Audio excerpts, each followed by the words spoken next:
Yan na. Kano ba ito? Ay, init ba ito? Ano lagay dyan? Wow. Mauwen pa sa... Gusto niya hirapan lang yung buhay. Hahanap na iba-iba talaga. Hindi pa ako nagpapa-ultrasound guys. Ngayon kasi is kalmado na ako. Feel ko na yung paggalaw niya sa loob. Bigla sabi ni doktor, yung sa loob may tubig, diba? Yung saan siya na swimming? Yun na yung inom niya. Still, wala ako problema. Tapos sabi niya, doon din yung ihi. Nag-inom na ihi ang kadiri. Ayaw kitang kausap. Ayaw kitang kausap. Bakit? Sige, tulong ko sa'yo. May ilong, may mukha. Tama na. Bakit kailangan mo harap sa akin? Kadiri ka talaga. Meron din ako pag siya masakit, ako masakit. Pag siya na-vomit, ako na-vomit. Sabi niya kasi dalawa kayong lihi. So, ikaw daw ligo sa akin. Para wala na yun. Diba ate, tama? May pamahiin pa. Kung gusto niya black magic, gusto niya makontrol, iba, meron siya lahat ng solution. Pero yung sinasabi ko kasi, na pagbuhos ka ng tatlo, para mawala yung paglilihi mo, kasi naglilihi ka na rin. Good morning. Pabili ako ng pandesal. Kita niyo yung babae na yun? Yun yung sa loob. Yun yung criminal-minded. Gusto niya nabili. Hahanap tayo pandesal kung saan meron. Umaga gising ko lang. Hindi na buksan yung mata. Hindi na labas yung boses. Tas agad na utos umaga. Bili ka na pandesal. Ay naku. Isa lang ba pandesal ate? May iba-iba? Depende. Pero same lang yan. Malunggay. Ay. Yan na pandesal. Bili natin dito. Park na tayo dito. Yan na. Kuya, magkano ba ito? Ay, init ba ito? Wow, ma-oven pa sa... oven pa pala. Magkano yan? 2 piso. Ito hindi na luto? Hindi pa yan. Doon pa luto? Ang galing. May gas dito. Dito pala luto. Yan yung first time malaman ko. Sige na, bigay mo na. Magkano ba? Mahirap na alaga na buntis talaga. Craving yung umaga pandesal. Ito. Meron pala temperature dito. Magkano ba kuya? Magkano? 2 Ha? 2 Anong dos? 2 pesos. 2 pesos lang. Bali, bigay mo na yung bago luto? Sige. Yan bago luto daw. Yan yung bigay niya.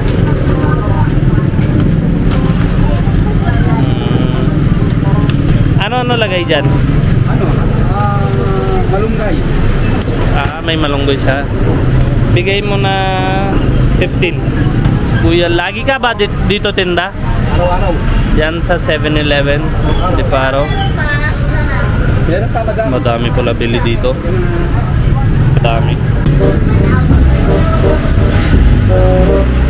pala bili dito. Ito, utos ni Sarah. Ano yan? Salamat. Kala ko ako lang yung utosan niya. Dalawa pala tao nandito, hirapan.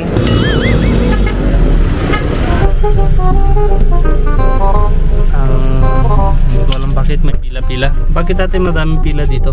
Kasi sa Pilipino talagang mahilig sila sa malunggay pandesal. Mahilig daw sila. Pero si Sarah gusto niya hirapan lang yung buhay.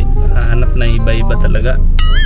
Dati hindi nang kain yung pandesal. Ngayon gusto niya pandesal. Ganyan talaga pabuntis. Ang daming kinakain. Ganon ba? Hindi niya nabanggit yan sa akin dati. Pag nagbubuntis ang babae, marami talagang gustong kain. Utos niya sa akin yung bili mo pandesal, tapos sa kanya bili mo yung pusit. Tapos sabi niya mahirap buhay daw yung buntis. Anong mahirap buhay? Kami yung mahirap buhay, hanap-hanap yung craving. Diba? Mas mahirap ang buntis. Anong hirap doon? Kasi pag may gustong kainin, pag wala, pwedeng mag-alboroto yung tao, mainit ang ulo. Ganun ba? Oo, pag hindi nakakain. Pabebe lang yan ate, pabebe lang yan. Hindi palit kayo ng pesto. Para magbuntis. Sabi ko na sana meron ganun para masarap buhay ko. Hindi masarap buhay yun. Ang hirap Upo lang, lihi. Okay lang Gusto mo suka. yung ganon? Oo. Pag ikaw ang naglihi, pag Okay lang. hinakbangan ka ni Sarah, Lagi. pag ikaw naglihi, kawawa ka rin. Wala, kaya tulog ka ng tulog. Siguro nahakbangan ka, kaya tulog ka ng tulog. Sabay na kami eh. Ganyan na din yung feelings ko eh. Sabay na kayong maglihi ni Sarah. Oo. Pag siya craving, ako din craving eh. Pag siya na masakit, ako din masakit. Pag siya ng suka, ako din suka. Magpaligo ka sa kanya, 3 buhos. Para Ano yun? mawala yan. Ano yun? Pag naliligo ka, magpabuhos ka kay Sarah ng 3 tabo. Para Yeah. mawala sa iyo nararamdaman Yan, mo. alam niyo na meron ng solution na lahat dito. So, pagligo ako, sabihin ko siya ng ligo sa akin. Ganun? Oo, 3 buhos lang. 3 Tapos lang. ikaw na, Paano pag 5? Hindi, 3 lang. Huwag Paano sobra. Bakit? Kasi hindi yan matatanggal yung paglilihi mo rin. Hanggang 3 lang. Pabuhos ka kay Sarah 3 tabo. Tapos bahala ka na magtapos sa sarili ng maligo.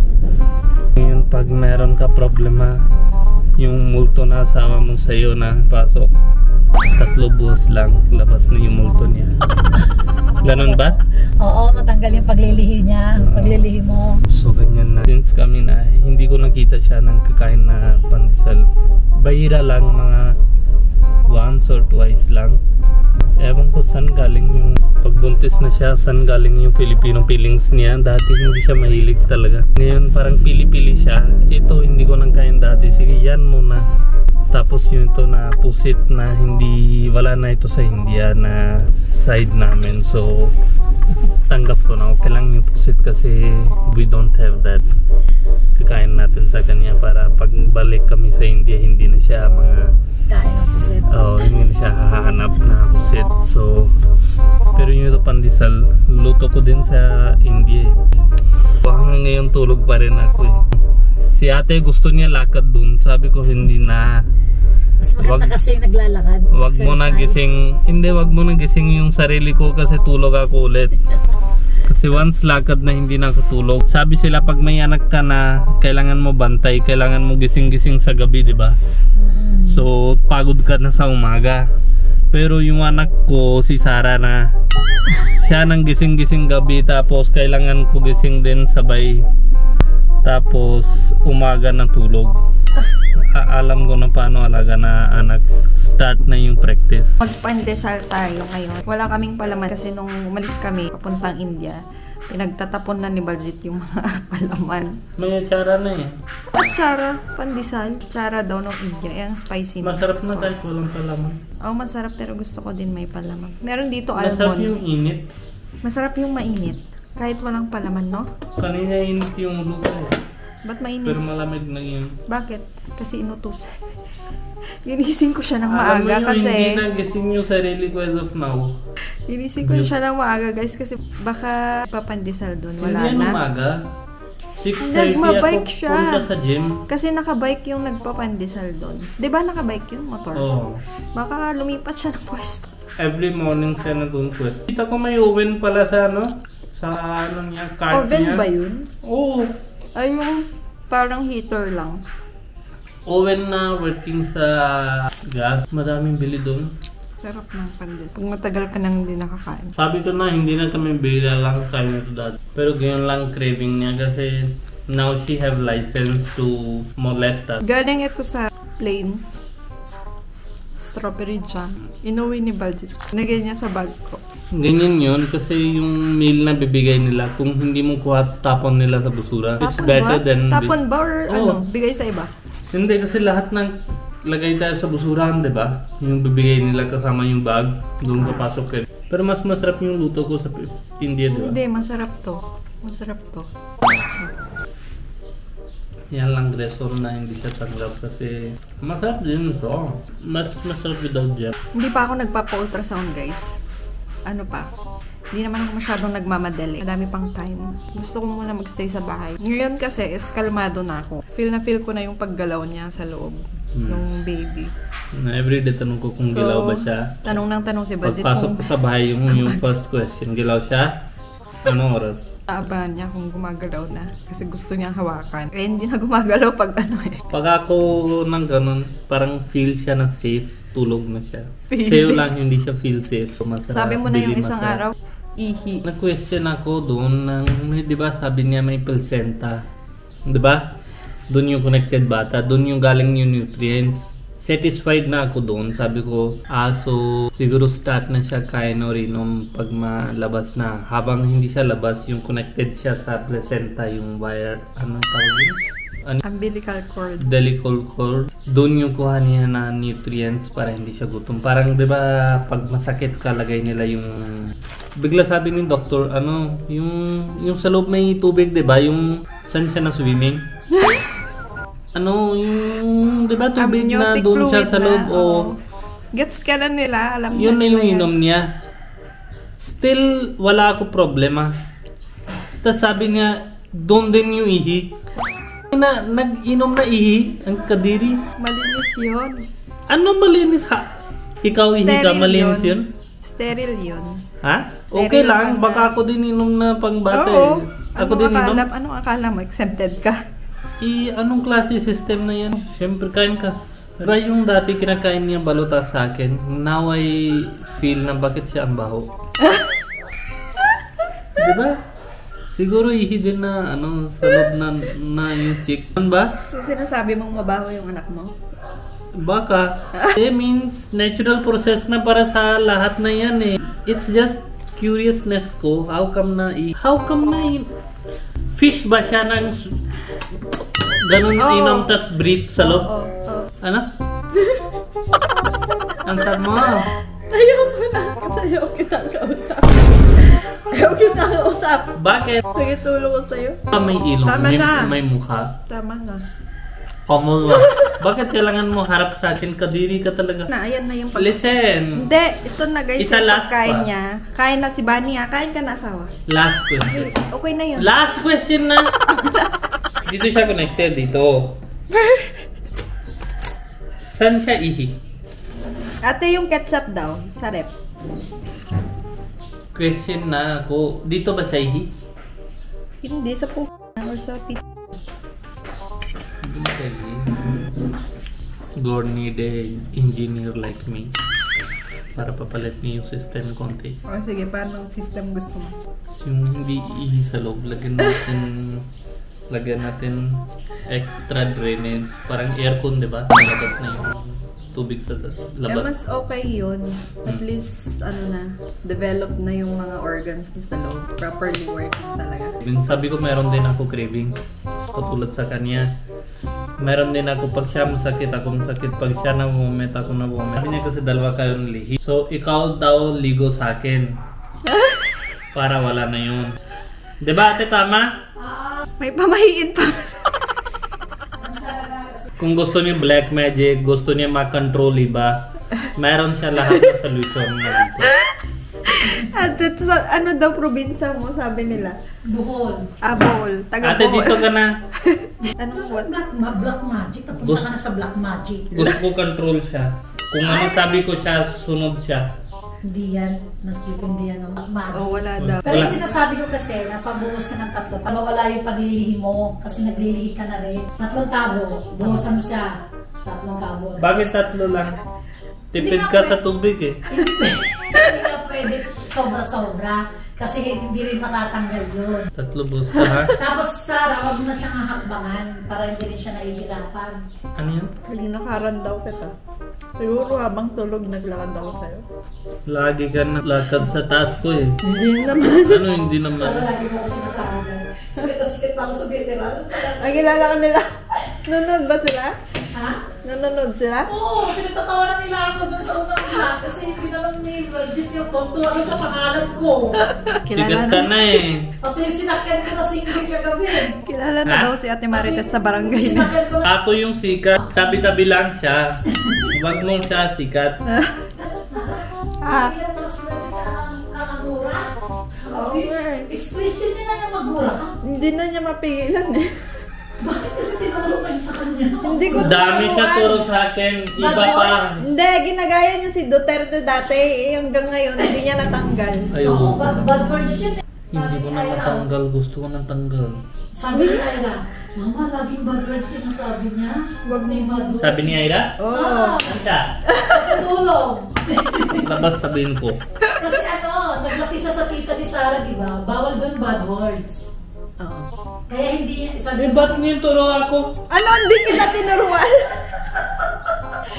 At saka yung sabi, Dami mo turo sa akin. Bani, please lang. Huwag mo akong ginaganyan. Yung isa sabi mo sa Ilocano lagi. Ano yun? Hindi mo. Wala. Sabi mo, pag galit tayong nauna, di ba? Nagsabi mo, leche, kiti-kiti-piti, ganun ka eh. Wala. Hindi ako mumura yun. Gets mo, di ba? Iwasan mo na lang kasi. I'm trying my best. Kasi automatic labas eh. Alam mo, di ba every video decide ako, hindi ako mumura. Pero para Sige, sa akin... bayaran mo na lang ako 1,000 every mura. Sa'yo? Oo. Eh, balik ko ulit sa akin. Ano benefit yun? Anong balik ko sa akin? Kasi lagi mong sabi, oh, ito, bigay kita pera. Lagay mo sa wallet mo. Para hindi ka na mahirapan, utos mo lang, diretso ako. Kahit anong bigay mo sa kanya, babalik sa akin yun. Oh. Bigyan mo ako gold na lang. Every mura. Yun yung mabigat ko. Malitin mo. Hindi, bigyan mo ako gold every mura. Hindi, bilangin mo lang. 1, 2, 3, 4, 5. Pag nasa 10 na, bigay ko isang gold. Hindi. Ano yun? Hindi, para takot ko na. Siyempre, I will get time. 10 times pag sabi Hindi, ko. dalawa lang. Hindi. Dalawang mura, Sarah, isang gold. sobrang mahal na yung agad. Ate Marites, ano pwede gamit kasi putang ina yung paggalit or may impression para palit tayo? Baka hindi na matumigil habang hindi walang palit. Palitan daw niya ng mas mabait. Ano ba pwede papalit kasi na pagsabi, di ba? ay, huwag ka nang expression kasi ng putang ina. Ano pwede? Ano Ay, yung mag-isip ka na lang ng gawin mo expression. ano yung leche? Ay, mura din yan eh. Mura din? Bad Sabi words mo din. sweet na yan na sa isang video. Yan yung problema mo. Naturo mo ko mali. Hindi ko naman sinasabi yung leche ah. Meron sa video na isa, pupunta tayo sa some restaurant. Leche plan yun. Eh bakit pag mura? Bakit meron sa leche plan? Eh, yun naman pagkain yan. Puta na pag ako sabi. Oh, di ba? Mura ka na naman, dapat may multa. Pag nagmumura ka, nagbabad words ka, dapat may multa. Pag ako sabi na leche, mura siya. Pag kayo Wala. na sabi pagkain na yon, ano ba? Wala. Discrimination yan? Sige na. Palitan mo na yan. Ano Nasa palit ko? system mo na talaga yan. Balot ka naman, ganun na lang. Balot. Baboy ka. Ganun. Ay, ano ba yan? Bad pa rin. Bad din? pa rin yun. Eh, ikaw na Eh, yan. ano ba maganda? Ano maganda? Di mag-isip ka ng hindi bad words kasi. Eh, paano isip ko? Ano sabi ko? Sabihin niyo. Ikaw na ba? Guys, tulungan niyo si Badit kasi hindi niya na maalis sa sistema niya yung ano. Bago stress na yan. Nahirapan na rin ako mag-filter. Ng, Yun ang ano problema. Hindi ko alam paano pasok sa akin na ito. Ano sabihin ko na? Kasi bigla labas eh. Di ba? Without isip yung labas ito eh. The problem is when you think and say, that is different. The problem starts, Tanggalin mo na. Dati, hindi mo alam naisip, mo, sabihin mo alam na. mo dati hindi mo nabubuo yung word na yon. Ano sabi ko dati? Ngayon, buong-buo na eh. Ang lutong na eh. Anong sabihin dati? Ay, nako ka na lang. Ay, nako. Ay, naku Hindi doon. naman, wala naman thrill doon. Wala daw tayo. Kasi bigay mo ng tubig. Yung madami ha, hindi kunti lang. Kailangan bili yung malaki baso. Thirsty na ako since punta sa Philippines. Oo. Sa India, meron ako ganito malaki baso. Yun yung inam ko 2 sa umaga. Habang dito, ang glass baso lang, ganyan lang. Kunti lang yung tubig Eh, sa bumili ka kasi ng baso. Bili ka ng baso na sobrang laki. kamote. O, kamote yun. Kamote na lang, no? Oo. Kasi yung asawa ko parang kamote din eh. Sarap siya. Tingnan mo. Healthy, di ba yung kamote? Oo. Healthiest form of carb yun. Pag kayo mura-mura ha, pangit yun. Ako gusto ko din tanggal sa akin. Pero once nasa mahirap magtanggal. Giging nanay ka na. Giging mabait That's ka. what I'm telling you. Na, Bawal yung word na yun paglabas niya. kaya nga. Oo. Turo mo, help mo ko. May-help kita talaga. Oh. Sorry ka every time. Hindi every time. Pag sabi ako doon ka sabi sorry. Yun nga. Oh. Every time mura ako sabi mo sorry. Sorry ka. Pag mura na ako, example bukas mura ako, Oo. sabi mo sorry. Ikaw ang mag-sorry, hindi ako. Ako na sorry, pero sabi mo sorry. Ikaw nga, oo. Sabi. Sabi mo para ako sorry. Kamote ka talaga. Kamote. You're so kamote. Kita mo? Kaya nung nakaw yung words ko, kaya hindi na thrill yung sa akin. Di ako si Ate Marites nandun. Marinig niya na lahat para kalat niya sa angkan niya eh. Tapos sa barangay. Kaya na pangalan mo Marites eh.